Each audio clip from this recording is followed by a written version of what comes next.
Story 1. When I was a kid, I used to believe in finding the one and living happily ever after. It sounds so innocent, doesn't it? But life can throw curvy balls at you, and your childhood dreams may not matter much anymore. Sometimes you have to stand up for yourself and your dignity. Let me share my story with you.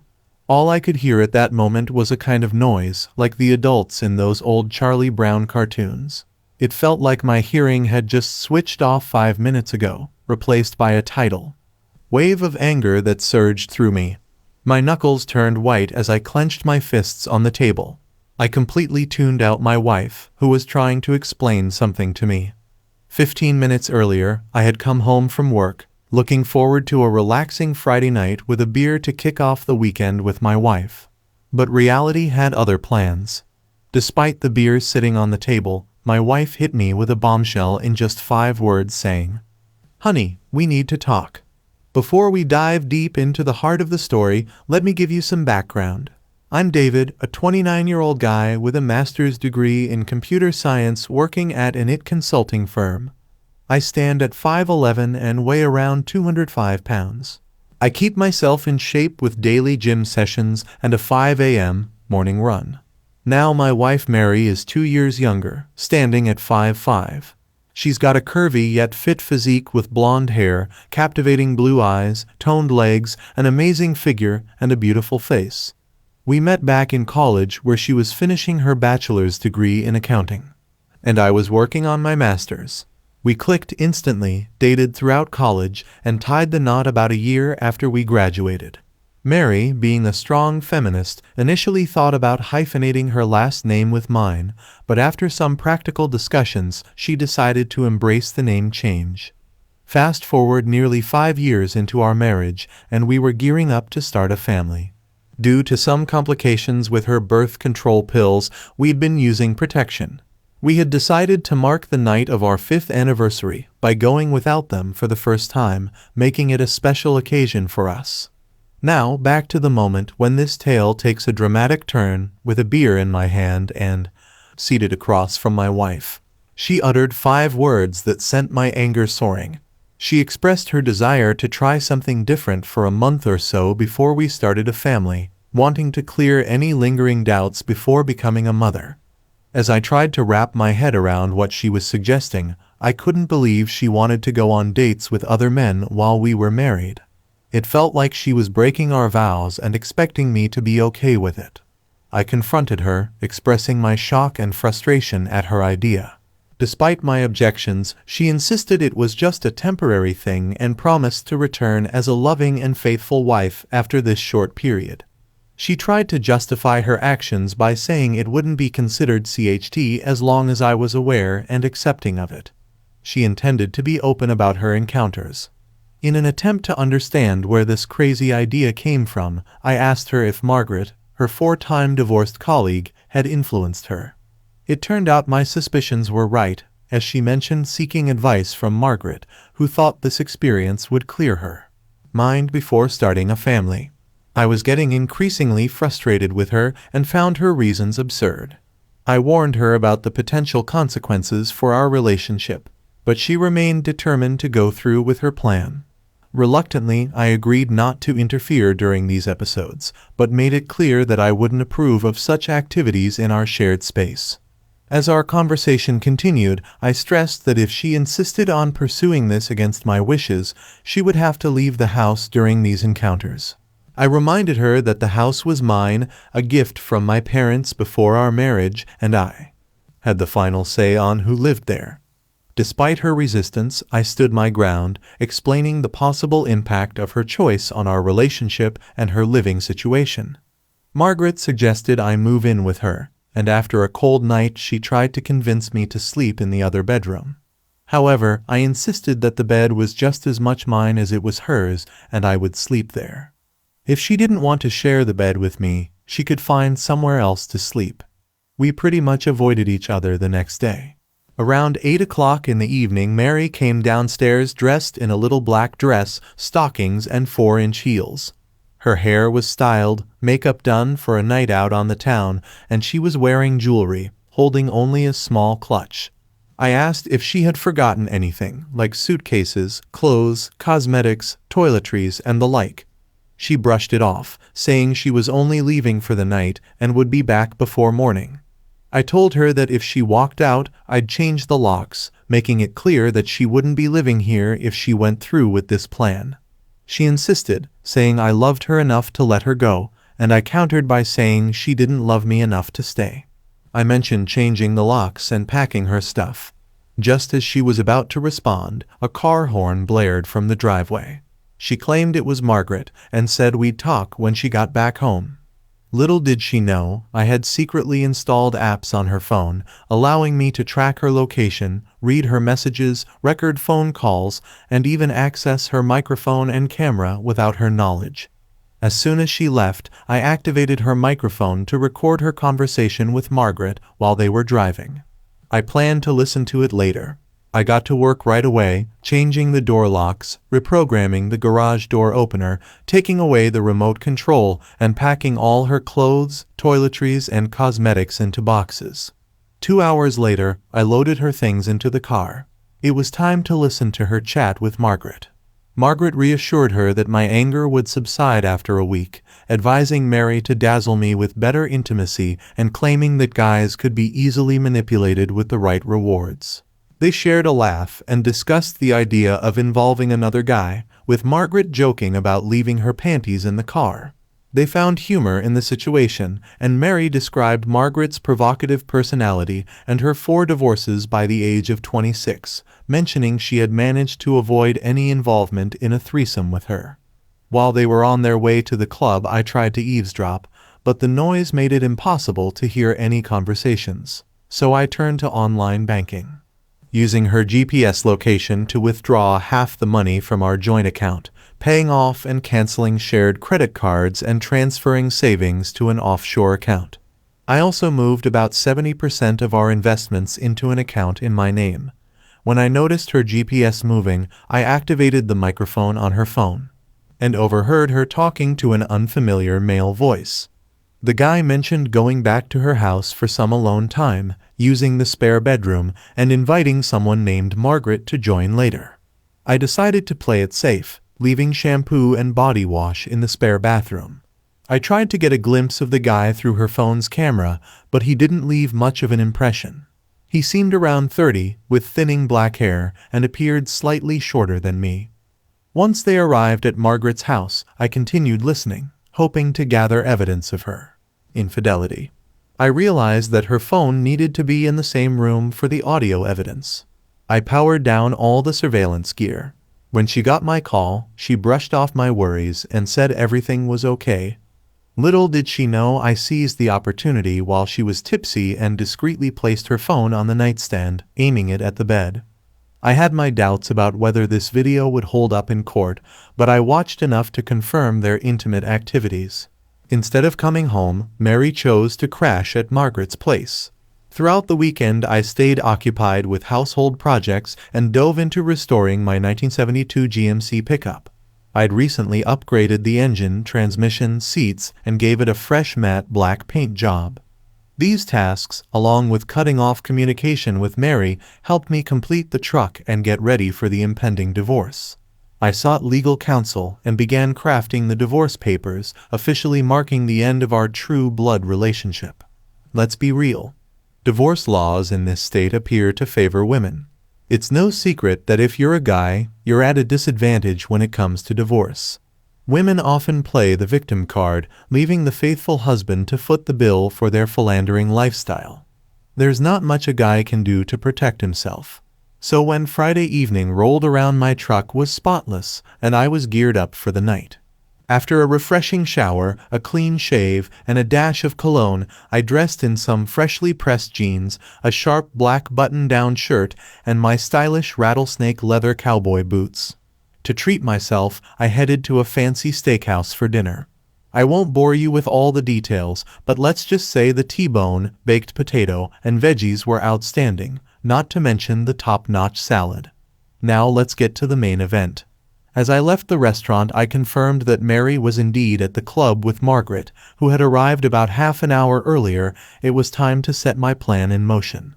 I had every reason to believe this would drive Mary crazy, and I couldn't help but grin as I parked a couple of spaces away from her car. This time around, Mary seemed to be the designated driver, making my plan a bit easier since I didn't have to worry about leaving Margaret stranded. Not that I cared much about myself. My main concern was convincing Margaret to leave with me if she was behind the wheel. With a plan in mind and a backup in case Margaret had any moral objections, I confidently entered the club. Spotting Margaret wasn't a challenge. "Hey, Margaret, didn't expect to see you here," I casually remarked, approaching their table with a drink in hand. I timed it perfectly, waiting until Mary got up to dance with some other guy. Margaret, looking a bit nervous, asked me what I was doing there. I simply replied, "Probably the same thing as you." Since Mary moved in, I figured I'd give this club a shot and have some fun tonight. "Speaking of which, care to dance?" Margaret hesitated for a moment but eventually agreed, and we hit the dance floor for a few fast songs before a slow one came on. I didn't give her a chance to slip away. As soon as the music kicked in, I pulled her close, got the party started. About a song and a half later, Mary spotted me. I couldn't help but nearly burst out laughing when her surprise turned into fear, thinking she'd been busted big time. After the song wrapped up, she made a hasty retreat from the dance floor and headed back to their table, giving me the stink eye with her anger barely concealed. Little did she know I was just getting started with making her mad, so I kept Margaret close as we kept on dancing. And let me tell you, Margaret's a total knockout, so it didn't take long for heads to turn and attention to shift our way. In no time, Mary caught on and shot me this knowing grin, pulling herself even closer. With all eyes on us, I slyly placed my hand on Margaret's backside. When the music came to a close, I politely escorted Margaret back to their table. She even invited me to join them. And naturally, I said, why not? On our way back, we flagged down the waitress for some drink refills. Being a gentleman, I suggested putting all 3 drinks on my tab. But Mary, oh boy, she confronted me with this glaring suspicion, asking why I was there. I simply shot back that I was there for the same reasons she was, to drink, dance, and have a blast. She accused me of trying to wreck her night, but I just waved it off, explaining I had no clue she'd be around. While Mary tried to make me jealous by flirting with other guys, I paid her no mind and kept my focus squarely on Margaret. We pretty much claimed each other's attention and made it crystal clear we were a pair. After a couple of hours, I decided it was time to make my exit. Margaret was ready, and we headed back to my place. She didn't seem too concerned about Mary. In fact, she nonchalantly said Mary could find her own way home. In the car, I kept things lively, and once we reached her place, we didn't waste a second. Let's just say things got pretty intense, and we barely noticed the front door slam. Margaret, well, she was quite vocal, so that probably drowned out any other noises. The next morning, things were a bit awkward. Mary had this smirky look while making coffee, but there wasn't much chit-chat among us.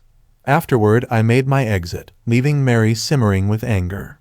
Motivated by this, I started reaching out to Mary's attractive single co-workers, convincing them to go on dates with me. Despite some initial hesitations due to our marital status, I assured them that Mary and I were separated. As Mary shared her office gossip and news about my dates spread among her friends, tensions started brewing between Mary, Margaret, and the other single ladies at work. I even began socializing with them, inviting them out for drinks, dinner, and dances. It was all part of my grand plan. I strategically showed up wherever Mary was, thanks to a bit of GPS tracking and some nifty voice and video apps on her phone. I heard from her co-workers that they were genuinely impressed with our dates. Despite Mary bringing other guys along, her relationship with Margaret started to unravel more, and I was having a blast with the good times I was having. We were dining out, dancing, and well, getting cozy, if you catch my drift. Plus, I got to savor every moment of Mary's rants and frustrations. Life was feeling pretty sweet. But then things took an unexpected twist when Margaret decided to have a heart-to-heart with Mary about what they thought was our little plan. Mary seemed let down, explaining that I was supposed to wait for her to finish her adventures before we started a family. Even Margaret was scratching her head at the whole thing. But Mary had another curveball to throw. She spilled the beans that after her fun-filled escapades, she intended to come back to me, especially since our anniversary was right around the corner. We had this grand idea of starting a family, you see. Margaret was pretty outraged, and she questioned why Mary brought me into this mess and even spent the night with her husband. Mary wasn't backing down, though. She claimed she'd been lusting after me for years and that I was the one who lit the fire. She also pointed out that I'd been checking out all our single co-workers. Now, for the final act of my master plan, I made a call to my lawyer and gave her some last-minute instructions. With just over a week left until our anniversary, I was gearing up for a celebration that Mary would remember forever. When Mary called to head back home, I played it cool and told her I had surprise plans. Brewing at home, which included some housework. I even dropped some hints about setting up a nursery, getting her all excited about the idea of starting a family. Fast forward to our anniversary evening, and our big party was in full swing with friends and family. When Mary arrived, she was taken aback by all the festivities. I made a big announcement, introducing her as the guest of honor, and then Rob showed up, causing a bit of confusion. I had to reassure Mary that it was just an epic celebration with our nearest and dearest. The night carried on with dinner, drinks, and lots of laughter, but the surprises weren't over. We had some changes to the house, including a surprise pool in the backyard that left Mary in awe. As we moved to the top floor, Mary gave me some subtle hints about wanting to see the renovations I'd been working on, thinking one of the bedrooms had been transformed into a nursery. Little did she know, the biggest surprises were yet to come. I gathered everyone's attention and made an announcement. "Ladies and gentlemen, I've got a few things to share on this special day," I declared, hushing the crowd and getting them to gather around. With the stereo switched off, silence fell, and all eyes were on me. Firstly, I want to let you all know that yesterday marked my last day at work. Only my former boss is aware of this, as I provided a month's notice and explained my plans. I'm thrilled to share some big news with you all. I'm launching my own consulting company. This move will give me more flexibility to spend quality time with my family. But before we get into that, let's talk about the importance of today. You see, today marks the 5th anniversary of Mary and me, and here's a little surprise twist. We've decided that today is also the day we'll start building our family. As a special gift to commemorate our journey together, I'd like to make an announcement. I took a step aside and gave a nod to the red-haired lady in our group. She stepped forward and said, "Mary Bader, you've been served." Now here's the part that most of you probably didn't know. 2 months ago, Mary told me that she wanted to date and be intimate with other men. She didn't really ask for my consent, leaving me with little choice in the matter. So for the past 2 months, she's been staying with a friend and inviting different men over to her place. Frankly, this is something I couldn't tolerate. To be fair, I also went on dates with other women, but only after Mary broke her wedding vows. Amidst Mary's outcry, I dropped the bombshell. "Because of your actions, Mary, I've decided to grant you a divorce so you can pursue whatever makes you happy, but rest assured, it won't involve me." Now Mary believed I was doing some home renovations, which I indeed did. I showed off the new pool and all the other improvements. Underneath it all, I'd repainted the master bedroom, put in a new shower, and added a jacuzzi tub to the master bath. I even combined the smaller spare bedrooms into one bigger room for a specific reason. While explaining all this, a red-haired lady and a 10-year-old girl approached me. "Meet my lawyer Tara Oy and her daughter Simone," I introduced. Tara's a single mother, and we've grown quite close over these past 2 months. Once the divorce is official and she's no longer my lawyer, we plan to be together. Tara and Simone will be moving in with me. Turning back to Mary, I concluded by saying, "So, Mary, as for your stuff, I've asked you to take your suitcases back to your car. You won't be coming back here. I've made it clear that I won't tolerate this, but you rushed ahead and shattered our marriage." Mary was in tears, her family was yelling in the background, and most of our friends hurriedly left. My own family was just sitting there in shock. Simone's dad, Terence, discreetly went upstairs ready for this kind of reaction as we had discussed earlier. Truth be told, Terence and I hadn't even shared a kiss. We had dinner together, spent some evenings with her and Simone at their place, but we decided to put everything on hold until my divorce was finalized. As for Mary, who had divorced her husband 5 years ago for CHT, she left the house multiple times but never found that same spark again. After everyone had left, I had no idea where Mary had gone. On that same day, I deleted all the spy apps I had on her phone. Honestly, I just didn't care about her actions anymore. Should I have handled this situation differently? Maybe. Perhaps I shouldn't have brought Tara, and especially Simone, into the mix. But why did I go down this path? Well, it boils down to one word: anger. I was absolutely livid about what Mary had done, and I wanted everyone to see that she had torn our marriage apart with her selfishness. I aimed to make her feel the same pain she had caused me, turning my love into pure hatred. I wanted her to understand the heartbreak and bitterness that she had brought upon us. In hindsight, I could have taken a more mature and less painful approach, like serving her with divorce papers at work or presenting her with evidence of her actions, but I went with my gut, and here we are. Mary eventually went back to Margaret, and this arrangement lasted for a couple of weeks before they started having their own clashes, leading Mary to move into a small apartment.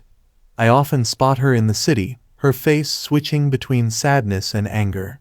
We don't exchange pleasantries, and when I do come across her family during dinners with Tara and Simone, they shoot us disapproving looks, but we just shrug it off.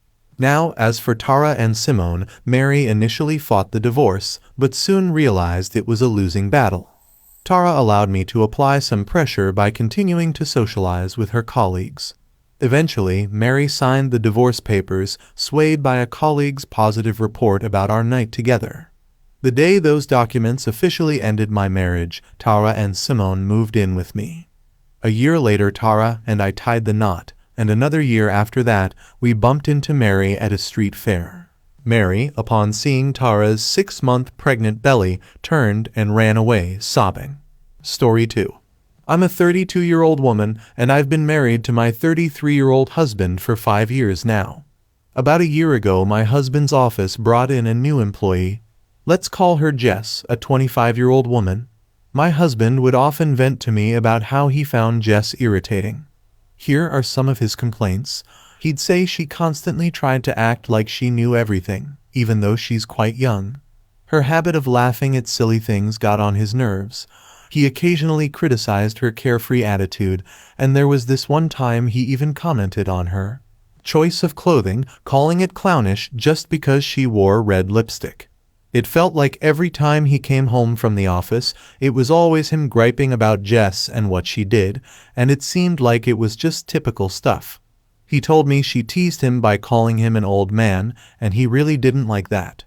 It appeared to me that this Jess girl was always on his mind. One day we were out shopping, and I asked him how I looked in some shoes I wanted to buy. He said they'd look gorgeous on me, but out of the blue, he added. Thank God you don't have stinky feet like Jess. She wore these weird shoes the other day, and it looked strange on her. Then he went on about how much he despised her and considered her his nemesis. This came completely out of nowhere. What really fueled my suspicion was when I noticed he followed Jess on Instagram. We were sitting on our couch, I was watching a movie, and he was scrolling through Instagram.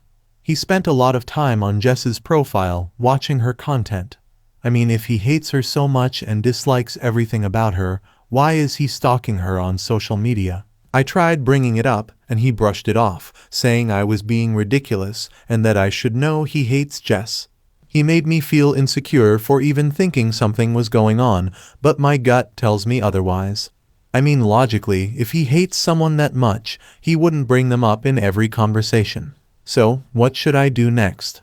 Alright, I've got some news to share now. Turns out they were having an emotional affair, and I got the full scoop when I checked my husband's phone.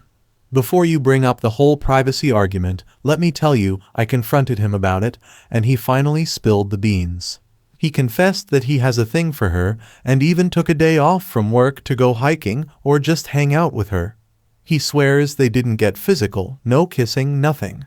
But their messages seemed more like flirting to me. So I straight up asked him if he likes her. It took some prodding, but he eventually admitted to having a crush on her. My next question was why? Why on earth would he have a crush on someone he doesn't even like? His answer: she makes him feel alive. She inspires him to do crazy things, and her energy makes him feel special. Yeah, I know, I'm at a loss here. I've been suggesting for months that we take a break and fulfill our dream of going to Italy. But he's chasing a fantasy, falling for the version of her she's presenting. But who am I to convince a lovesick guy who's willing to cheat on his wife of 5 years just because she's not as energetic? I've left our house and am staying with a friend. I haven't decided on divorce just yet. I'm scared of starting over at 32. I still want to be a mother, but that would mean spending my prime years searching for another man. It's just unbelievable that he fell for the whole manic pixie dream girl thing. If he really wanted energy and adventure, he wouldn't need to look far. I'd be up for hiking and spending quality time together. But instead, he chose a girl he claims to hate, although not really. He's been calling and texting me non-stop, wanting to work things out. He's even offered to quit his job and make changes. But I can't help but wonder, will that actually fix anything? I'm not sure where to begin with this update. For those of you who aren't aware, I've decided to go through with a divorce. After what he's confessed, I don't think reconciliation is on the table. The day after my last post, he asked to talk to me. He said he's ready to be honest because he doesn't want this situation to destroy our marriage. He's willing to give therapy and counseling a shot. He admitted to having a crush on Jess and often fantasizing about her, but he claims they're just fantasies, nothing more. Now here's the kicker. Although there hasn't been any physical contact, he did admit to having a moment of weakness where they masturbated in front of each other. He swears he didn't touch her. They simply did their own thing while sitting in his car. Jess apparently suggested it, and he insists it was just a one-time thing, no further involvement. He's been pleading with me to come back home, but he's also been switching between begging and blaming me. The whole situation is just surreal, and I'm not sure where things will go from here, and when I told him I wanted a divorce, he started cursing at me.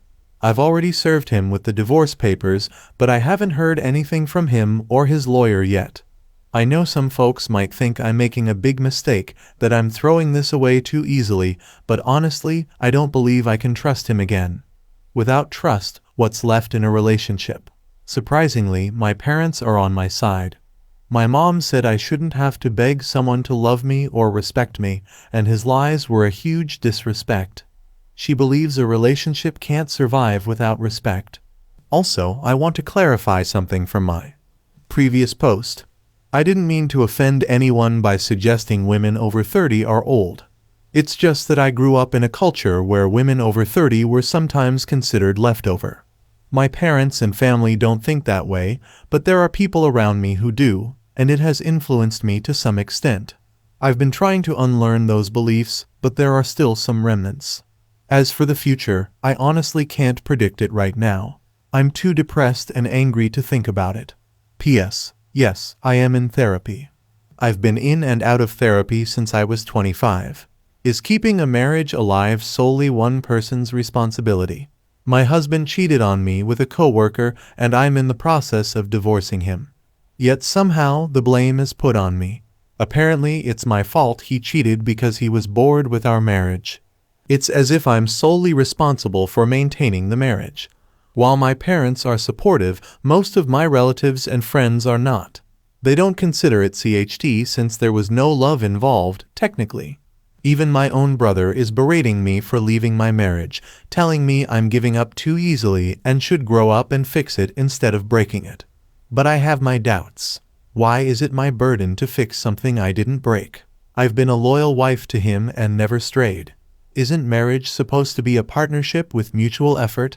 I've noticed that many women and men feel pressured to accept the narrative that they're breaking up their family by divorcing their CHT spouses. I'm just frustrated with the pressure I'm getting, especially from my own brother. Why should I forgive him? Aren't I allowed to seek a better future? Aren't I allowed to feel angry? The bottom line is, my husband and I are getting a divorce.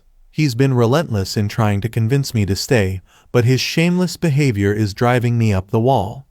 Legally we're still married, but from what I've heard he's now dating his work wife, the same girl he pretended to hate.